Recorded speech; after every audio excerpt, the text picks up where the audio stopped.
Hi, I'm Jayson Crouch, Managing Director with Haig Partners, and I couldn't be more excited than to be riding shotgun today with none other than Brian Maas, President of the California New Car Dealers Association. Brian and his team represent over 1,300 dealerships in the largest car market in the United States, so clearly that's a big job. This conversation will be about the pros, cons, and dealer support for dealers that are looking to invest in the state of California or are growing and operating there today. So stay tuned for this fantastic conversation with Brian Maas. I look forward to delivering conversations like this to you in the future. Stay tuned. So where are you located, Jayson? I am in Denver, originally Okay. from Southern California. Grew up in Pasadena and Orange County. My wife's from Orange County, and we moved to Denver in 2019. And we're in the process now of moving back to Southern California. Okay. So you're countering the narrative that everybody wants to leave California. So that's good. That's exactly right. And that's actually some of the things that I wanted to talk about. So I wanted to thank you because this is the first time I've done a podcast. And to be honest, it's the first time, and I never thought I'd do this in my career. It was the first time I could say, welcome to our show or something along those lines. But, so yeah, this is absolutely the conversation that I wanted to have. And I felt like you were the right person to have this conversation with.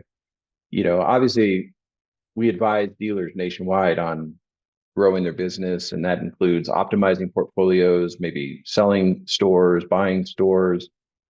And I see all of the great things about California, especially being from California, top auto market, huge economy, still growing. I think I've seen some numbers like 4.5% year over year GDP on like a ridiculous number already.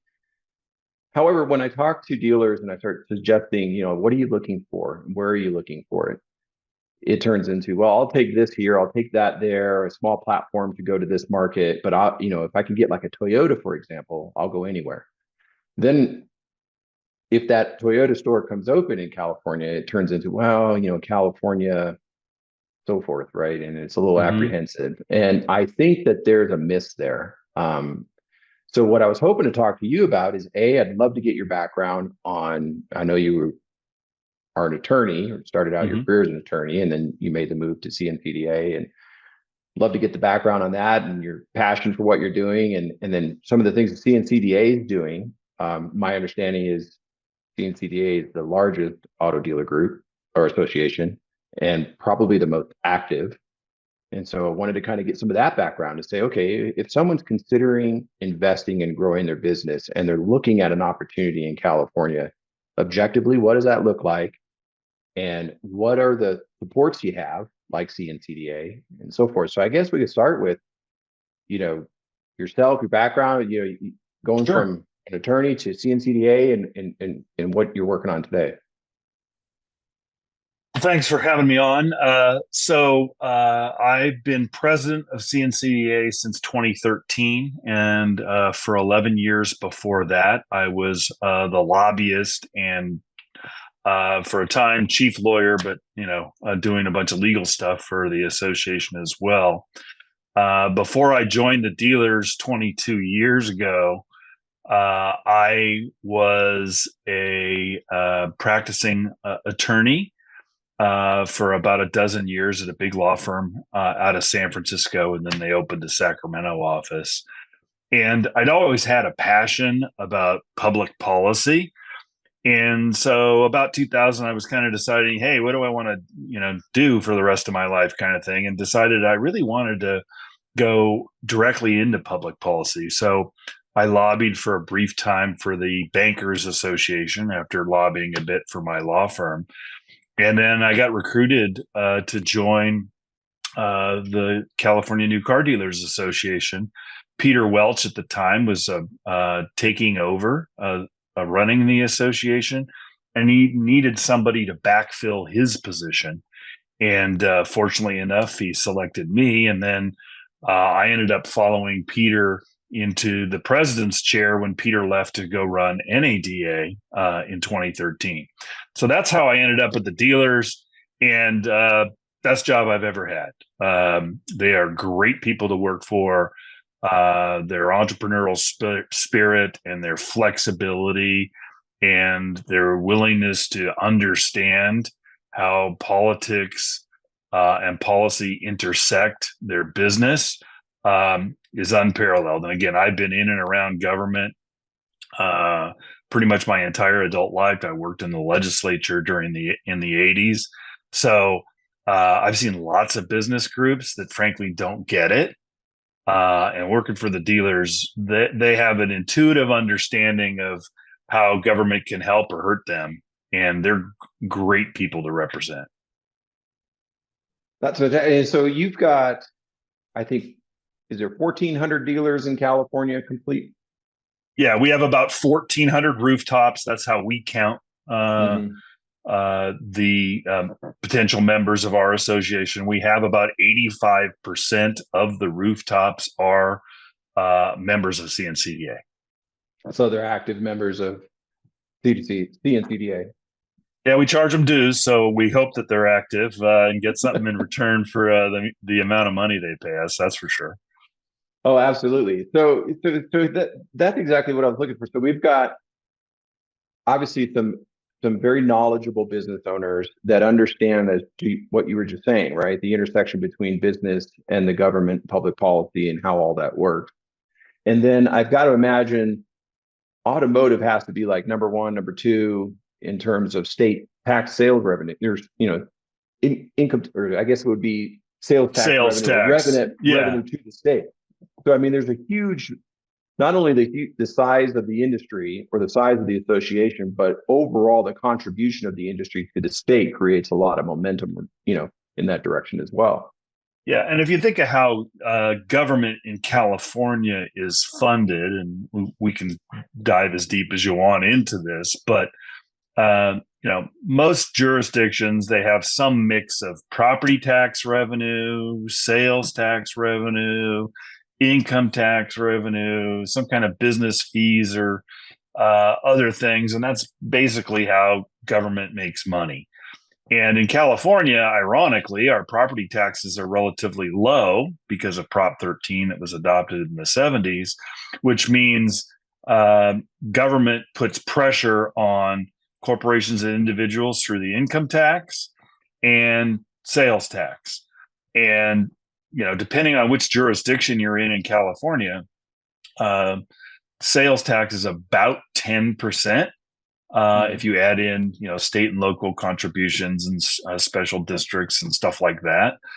So it's a huge revenue number. I mean, we'll sell over 1.8 million new cars. Our dealer members will this year.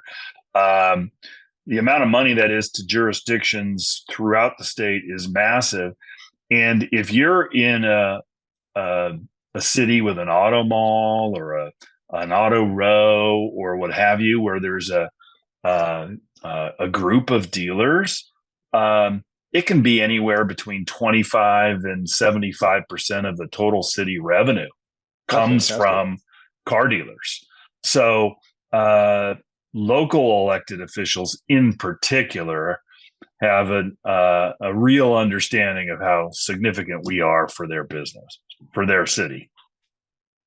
Yeah. So when I think about that support, right, that influence that you have, the knowledge that the entrepreneurs in the state have, and then I look at the numbers. You had mentioned it, 1.8 million new car sales. It's the number one volume car market in the country. And then I think of individuals, right? Like I've looked up the automotive news top 150, and 12 of them are headquartered in the state of California. And then I looked up some others that I think there's 3 or 4 that are in the top 150 for new car vehicle sales, and they're like 6 to 10 years old. So like they just formed an organization and they're either doing business largely in the state or entirely in the state. And then I look at, okay, single volume brand representation. If you look at like, I think it was Norm Reeves, Honda was the largest volume Honda store in the country for a long time. I think there might be a competitor in New Jersey now that may have taken that crown. I haven't verified that yet, but I've heard that recently. But for the longest time, Norm Reeves. Then you've got Mercedes, Fletcher Jones, Mercedes, Galpin Ford. You've got, I think it's Audi, Beverly Hills, and you look at that. So you've got these giant groups, you've got these giant individual stores, and then you've got this economy that continues to grow. I saw some information showing about number one in venture cap funding, number one in new business starts, and I think there was number one in like tourism, manufacturing, agriculture. You've got all of this. And so when I think about the folks that I'm talking to that are outside the state, considering coming into the Right. state, to me, I feel like an opportunity may not necessarily fit everyone's strategy, but at the same time, I don't believe that someone should shy away from it without looking at the numbers, without taking a deep dive into an opportunity. Is that fair? Yeah, I think that's totally fair. Obviously there are challenges if you're doing business in California, and we can get into that a little bit. But the natural advantages that we have, Silicon Valley is in California. The AI revolution that we're all starting to go through. Most of the research and the companies who are in AI are based or have significant presences in California. So being here is being on the cutting edge for better and for worse, depending on your perspective. But relative to car dealers, um,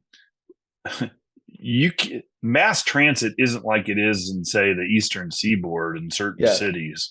You need a car to get around and to function, and that's a huge market opportunity, which is why the throughput of our dealers is significantly higher on an average basis than it is in most other places, because the customer base is so large. We understand that our branding and ability to help the dealers is dependent on giving them those compliance resources.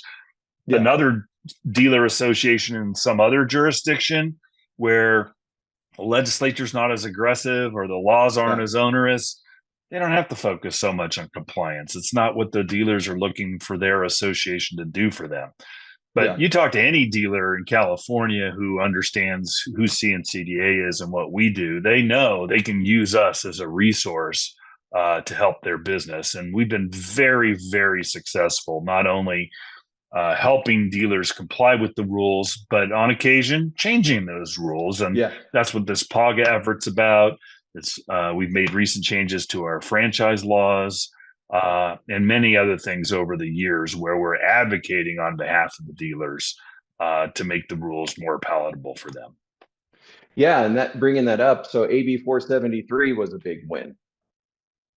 It was one of the things that we realized, especially with kind of opaque announcements from Honda Stoney and VW Scout, that the manufacturers were considering spin-off brands to compete against their own franchisees. Right. I mean, there's no reason why you couldn't have VW dealers sell Scout vehicles. Right.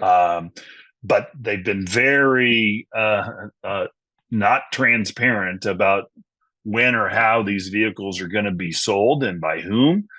And so we went in AB 473. The most important provision is we added anti-competition language. And essentially what it says is if you are a franchise dealer, the manufacturer has to go through the franchise network to sell their vehicles. They can't compete against their own franchisees.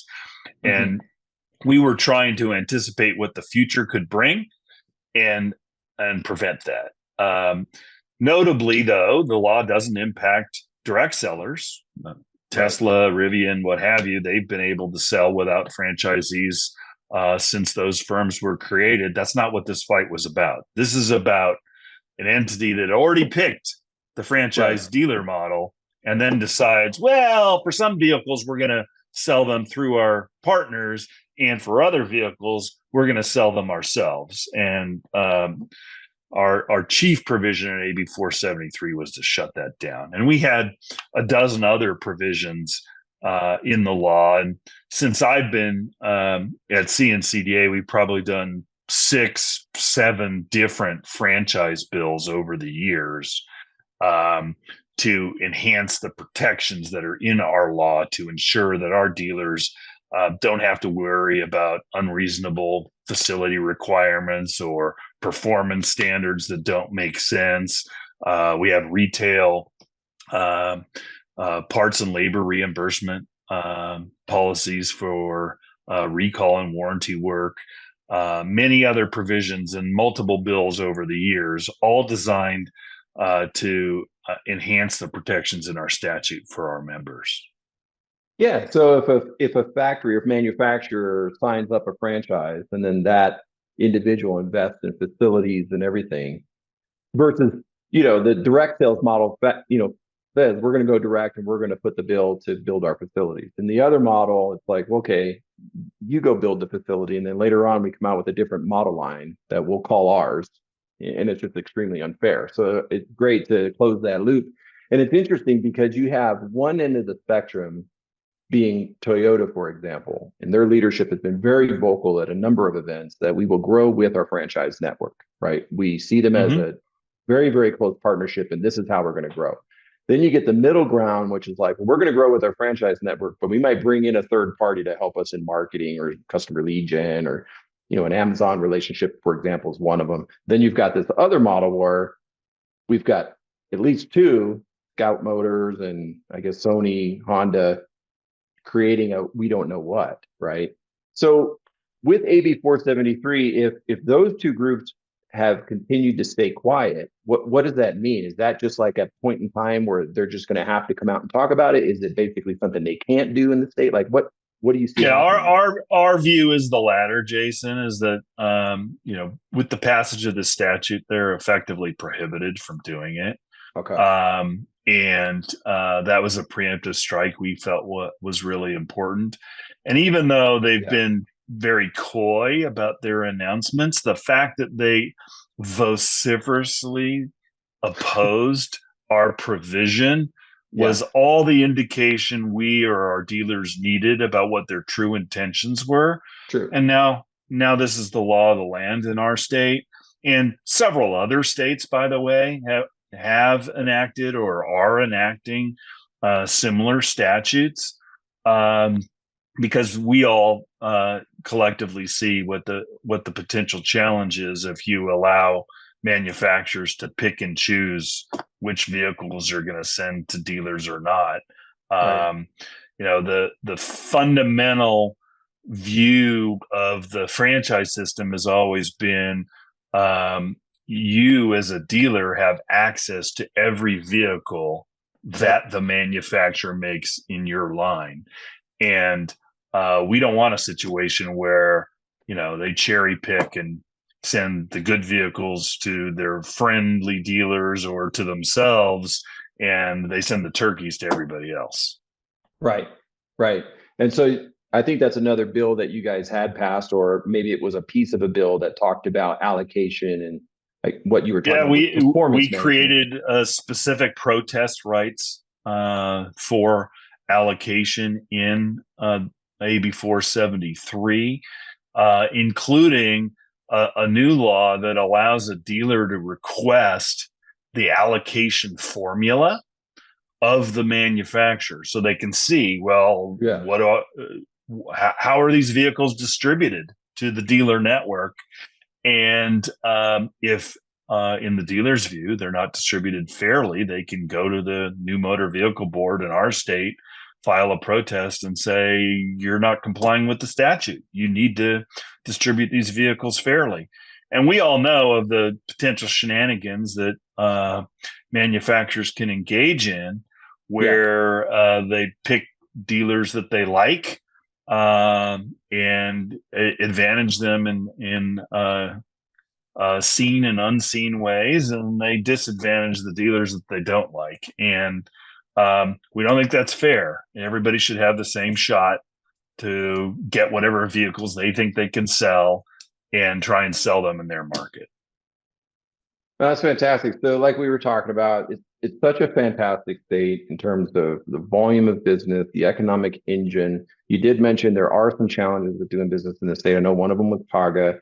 Are there others that folks should be aware of or just understand as they look to take that step into the state? Yeah, I mean, we have a very progressive legislature. Three-quarters of our legislature are Democrats. Um, we have a large urban population in most of the state. And the legislature is trying to cater to those voters. That probably means they're less motivated as a general matter by what business is telling them. Um, and to be honest, some legislators say, well, the businesses have to be here anyway because the customers are here. And so Hmm. they just continue to push the envelope on additional rules and regulation and what have you. And I mean, that's a challenge, frankly. Right. If a dealer wants it easy, they don't necessarily want to come to California. The flip side of that is if a dealer wants customers, they should come to California because Yeah. we've got the customers. And I think it's a credit to our members from the smallest single point dealer to the largest groups that they succeed in California despite these challenges.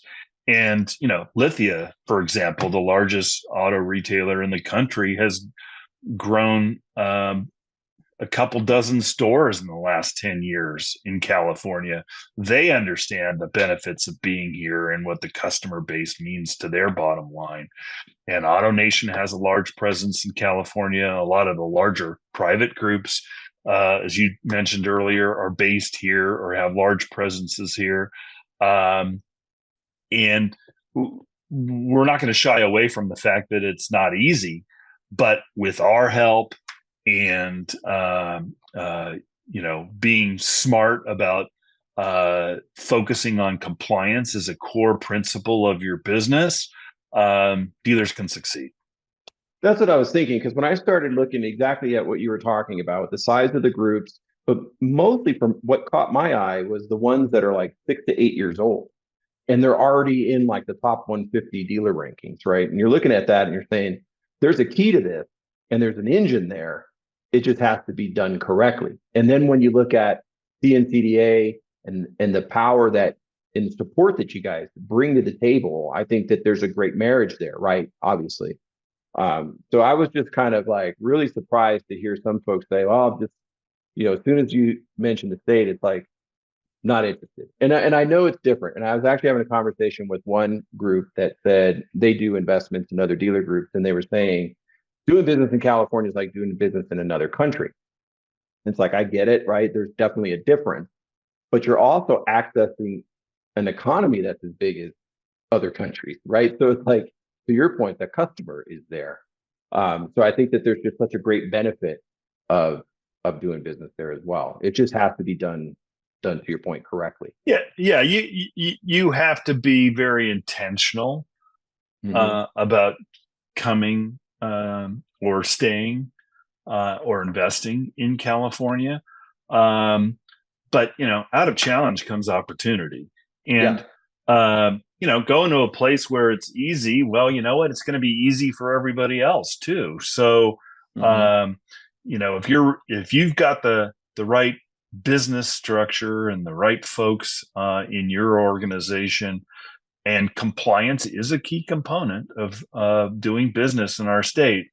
If you figured that out, you can do very well here. And I think if you talk to any of the successful California dealers, yeah, would they like the regulations to be less onerous? Sure. Are they asking us at the association to try and change those rules? Absolutely. And we work constantly to try and mitigate additional regulations or lessen the burden of others. POG is a perfect example of that. But that being said, they don't close up shop because the legislature passed another bill. They just say, okay, well, how do we figure out our way Right. through this and succeed? And it would be different if we didn't have 40 million people who buy nearly 2 million new cars a year. But we do. And Yeah. that's Yeah. a heck of a market to give up, Yep. just because it's a little harder to do business than it might be in some other place. Yeah. But it's good to know they have resources. The hotline you mentioned, there are resources, and there's peer groups that are well entrenched and understand it.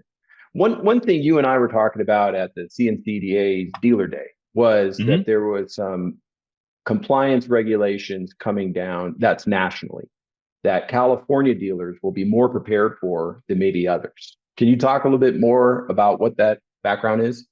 Yeah, so this is the new FTC cars Yeah. rule, or as NADA prefers to call it, the vehicle shopping rule. Mhm. And the idea here from the FTC at the highest level is they want to make the car buying process more transparent. Now, the substance of the rule and how they've enacted the rule, NADA and we and most of the other state dealer trade associations have serious, serious problems with. But at the highest level, they want to make the rules more transparent. Well, nobody has more transparency laws in the car buying process than California. So our Mhm. dealers have been, for example, giving what we call a pre-contract disclosure statement since 2006, and the Mm. FTC rule would enact some version of that. And the idea there is, before I sign the contract and buy the car, I want a form or a disclosure that indicates if I'm buying uh, a service contract or a low jack or some other add-on product, what's my monthly payment with that product and what's my Mhm. monthly payment without that product. Again, we've had that disclosure for 18 years in California. The dealers provide it in every deal. The customers appreciate it, and it actually helps the car sales process to Yeah. have Yeah. that transparency. The FTC rule would impose a similar requirement. So the good news is those dealers in California who've been complying with this for a long time, they don't have to be afraid It's already done. of these new rules. And there are several other rules that the FTC proposal contains that are very similar to rules we already have in place in California. But suffice it to say that because California is so heavily regulated, I don't think that our California dealers fear additional regulation that might be imposed by the Mhm. federal government as much as dealers in other jurisdictions might. We're used to it, and Right. the individual particulars we may not like, or we may push back on, or try and change, or what have you. But when you talk about heavy regulation, our dealers understand what that means, and they figured out a way to make it work. Right. Right. So I guess suffice it to say, no matter where you are, we're moving in a direction of more compliance around the auto industry. And it's just a matter of how you respond, what resources you have, and how that's going to work out. And in the state of California, we're probably a little bit further ahead of it than most other areas. The business model's already evolved. There's already, in terms of like, I could be profitable subject to X, and maybe others are still going to have to adopt some changes or figure it out. Yeah, and we joke or talk about all the time. Pretty much any trend in our industry starts in California. Yeah. And my counterparts that run dealer associations in other states are, they're always paying pretty close attention to what happens because they know 3 to 5 years from now, those similar statutes are going to be proposed or enacted in their jurisdiction. And they look to us to help them understand, Right. why is this being proposed? What's the goal of Right. it? How does it work? They can learn from our experience, for better or for worse. And we can help our colleagues across the country figure out how to Yeah. comply with these rules. Yeah, so it sounds like from what we're saying is there's some rules, there's some nuances that you need to know about. You've got to have that sophisticated compliance structure. You got to know the resources that are available to you. But in doing those things, you're ahead of probably the wave of things across the nation. And in the meantime, you have access to the largest car market with a very strong consumer purchase power. And so, from your perspective, not everybody's moving out. There's still 40 million people living there, right? Might be 40 million and one coming soon, right? So fantastic place to Well, be. It's just got some nuances to it. absolutely. And if you look at the new car market right now, interest rates are high, Mm-hmm. vehicles are expensive.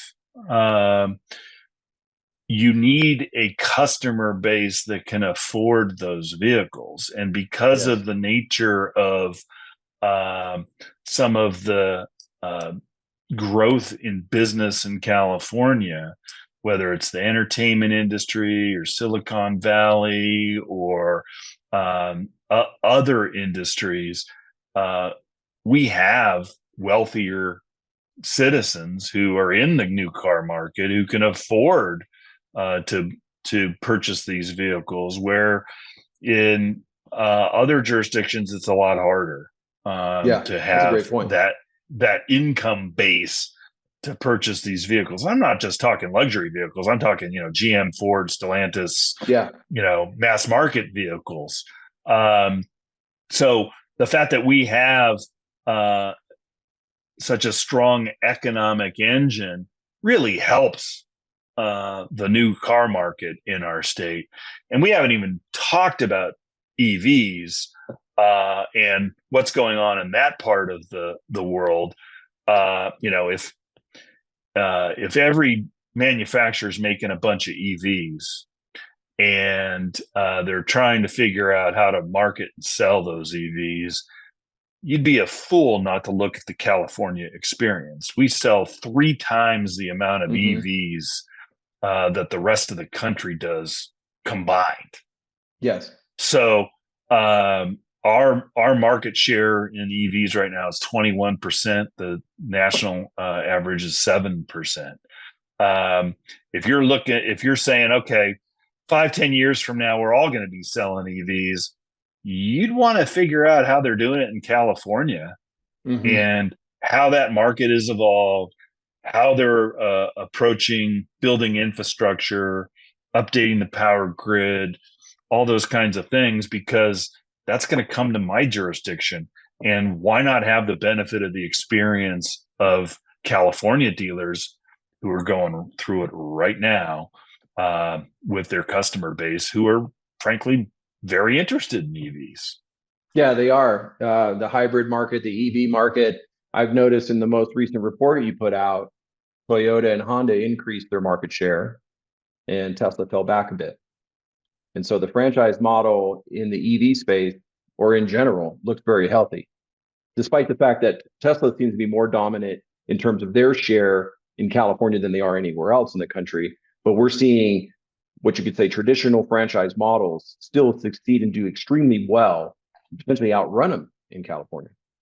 Yeah, I mean, somebody told me early on when I started working for the dealers, product is king.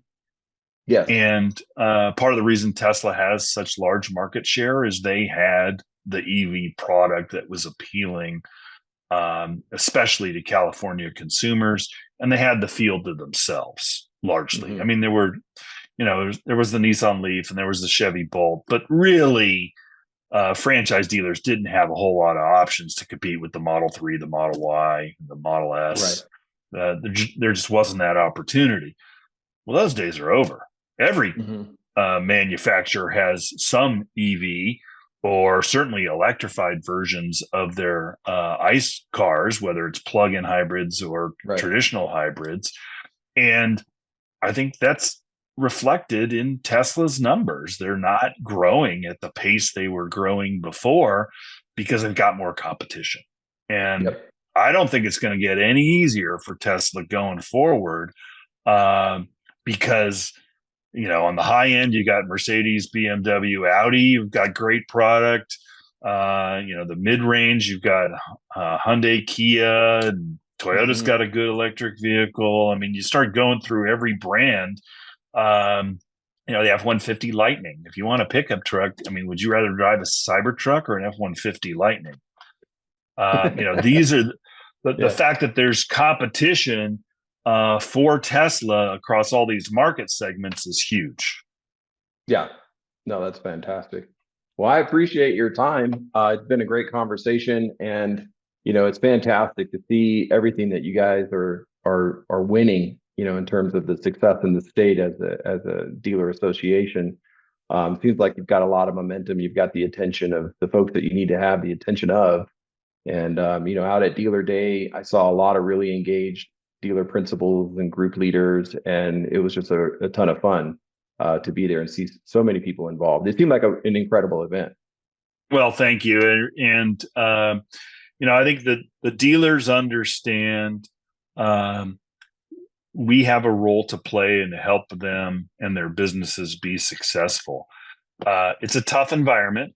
We're not going to win every fight, but they've asked us to be in the game and be as competitive and as relevant as we can.